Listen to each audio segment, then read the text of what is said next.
Students welcome to my YouTube channel Sahaj classes. आज हम जो 11th क्लास की यूनिट है केमिकल बॉन्डिंग, उसमें क्या पढ़ेंगे, वैलेंस बैंड थ्योरी। इससे पहले हमने क्या पढ़ी है, VSEPR थ्योरी। आप चाहे तो जाके देख सकते हैं। उसके बाद हमने हाइब्रिडाइजेशन के एग्जांपल्स देखे, आप चाहे तो वो भी देख सकते हैं।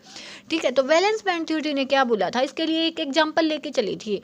जैसे हमने एक एटम ले लिया HA, ऐसे ही मैंने एच एटम ले लिया HB। ठीक है, अब कुछ न कुछ तो एक एक इलेक्ट्रॉन्स होता है इनकी वैलेंस शेल में। तो मान लिया मैंने इसका ये इलेक्ट्रॉन्स है E, यहाँ पे है EB। तो इसने क्या बोला था कि जो है ना, यहाँ पे क्या होगा, अट्रैक्टिव फोर्सेस भी होंगे और रिपल्सिव फोर्सेस भी होंगे। अट्रैक्टिव फोर्सेस कैसे हो सकते हैं, अट्रैक्टिव फोर्सेस होते हैं अपोजिट चार्ज के बीच में, और जो रिपल्सिव फोर्सेस होते हैं वो किसके बीच में होते हैं, लाइक चार्जेस के बीच में, मतलब जो एक जैसे चार्ज होते हैं। ठीक है, तो यहाँ से हम क्या देखेंगे कि जो अट्रैक्टिव फोर्स होते हैं अपोजिट चार्ज के बीच में होते हैं। हमें क्या पता होता है कि न्यूक्लियस पे जो पॉजिटिव चार्ज होता है और जो इलेक्ट्रॉन्स होते हैं वो नेगेटिवली चार्ज होते हैं। यही हमने देखा था कि जो इलेक्ट्रॉन्स होते हैं नेगेटिवली चार्ज और न्यूक्लियस पे होता है पॉजिटिव चार्ज। जब हम अट्रैक्टिव फोर्सेस की बात लेके चलेंगे तो क्या होगा, सबसे पहले तो सिंपली न्यूक्लियस में देखें तो HAEA के बीच में होगा। क्यों कि ये पॉजिटिव है, ये नेगेटिव है, हो गया। उसके बाद सेकंड देखेंगे तो सिंपली इसमें भी ऐसे ही हो जाएगा, HB है और EB के बीच में। ठीक है, ये पॉजिटिव है इसका न्यूक्लियस और ये क्या है, नेगेटिव है। ऐसे ही थर्ड देखेंगे तो हो सकता है न्यूक्लियस इसका हो, इलेक्ट्रॉन्स इसका हो, तो HAEB के बीच में। ऐसे ही फोर्थ देखेंगे तो HBEA के बीच में। ये तो अपने कितने क्या हो गए, अट्रैक्टिव फोर्सेज हो गए।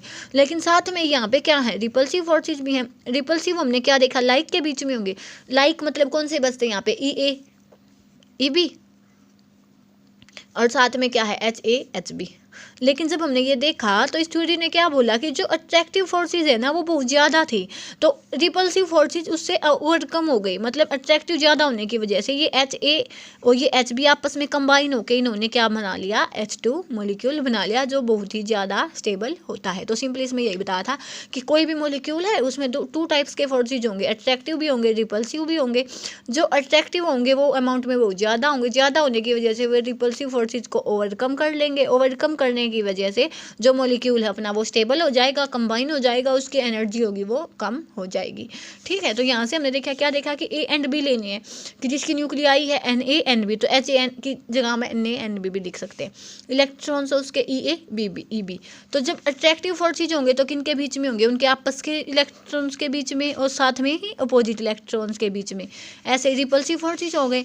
तो यहाँ से हम दिखाना चाहेंगे तो जो अट्रैक्टिव फोर्सेज होंगे ना वो किस किस के बीच में हो गए, जैसे ये पॉजिटिव है ये नेगेटिव, इन दोनों के बीच में, ये पॉजिटिव ये नेगेटिव, इन दोनों के बीच में हो गई। ऐसे ही इन दोनों के बीच में, इन दोनों के बीच में, ये हमने पढ़ लिया। रिपल्सिव फोर्सेज होंगे तो EAEB के बीच में, HAHB के बीच में।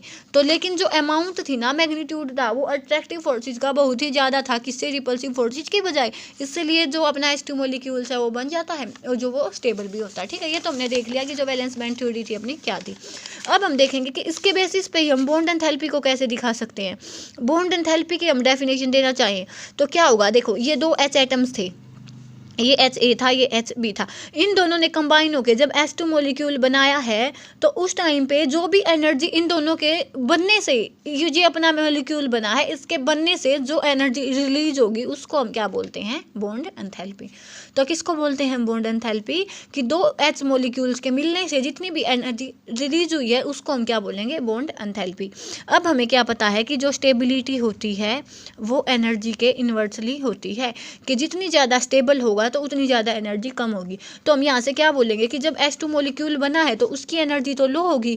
जब मान लिया एक इतनी पोजीशन आती है कि इन दोनों के बीच में डिस्टेंस है तो उसकी एनर्जी और कम होगी, उसकी एनर्जी ज़्यादा हो जाएगी। क्यों, क्योंकि ये स्टेबल नहीं होता, स्टेबल नहीं होगा तो एनर्जी ज़्यादा होगी। ठीक है, जब इनके बीच में डिस्टेंस आएगा तो उसकी एनर्जी ज़्यादा हो जाएगी। लेकिन जब ये आपस में मोलिक्यूल बन गया तो इसकी एनर्जी कम हो जाएगी, क्योंकि जो स्टेबल हो जाएगा, स्टेबल होना इन एनर्जी के इन्वर्सली प्रोपोर्शनल है। तो यहाँ से मैं एनर्जी का इसमें प्लॉट दिखाना चाहूँ तो क्या बोल सकती हूँ, यहाँ पे मैंने एनर्जी लिखा तो यहाँ पे मैं लिखना चाहूँ तो ये प्लॉट ऐसे आएगा। क्यों आएगा ऐसे, कि यहाँ पे जो H2 मोलिक्यूल है वो स्टेबल है, स्टेबल होने की वजह से जो इसकी एनर्जी की इतनी वैल्यू है।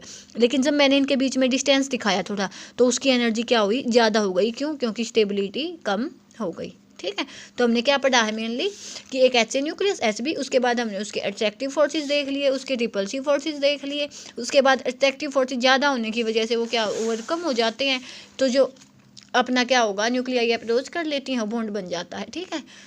बॉन्ड एंथैल्पी क्या पढ़ा हमने कि जितनी एनर्जी रिलीज होगी किसी भी बॉन्ड के बनने से, तो उसको हम क्या बोलते हैं, बॉन्ड एंथैल्पी बोलते हैं।